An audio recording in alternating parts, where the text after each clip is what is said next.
ஒரு 10 பேர் 20 பேரால் தாக்கப்படுறாங்கன்னா அவங்க ஹாய் ஃப்ரெண்ட்ஸ், வணக்கம். Welcome back to Tamil Mithran. TikTok மூலம் பாப்புலரான நடிகை இலக்கியா மிக பிரபலமான ஸ்டண்ட் மாஸ்டர் ஒருத்தர் மேலே பகிரங்கமான பல குற்றச்சாட்டுகளை வச்சுருக்காங்க.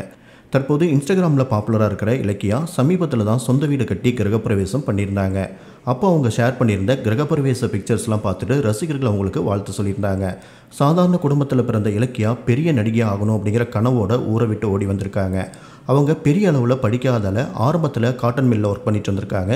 தொடர்ந்து சோசியல் மீடியாவில் பாப்புலர் ஆகிட்டதால் தன்னுடைய வசீகரமான அழகை வச்சு சினிமாவில் நடிகை ஆகிடலாம் அப்படின்னு முடிவு பண்ணி வாய்ப்பு தேடி அலைஞ்சப்ப பலரும் இவங்களை நம்ப வச்சு ஏமாற்றிட்டு தான் அவங்க சொல்லியிருந்தாங்க.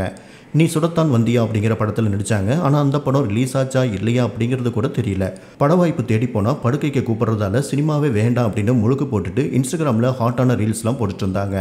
அதுவும் கடந்த சில மாதங்களாக கவர்ச்சியிலிருந்து விலகி ஆன்மீகம், கோயிலுக்கு போகிறது அப்படின்னு நிறைய மாற்றங்களை அவங்க பண்ணியிருக்காங்க.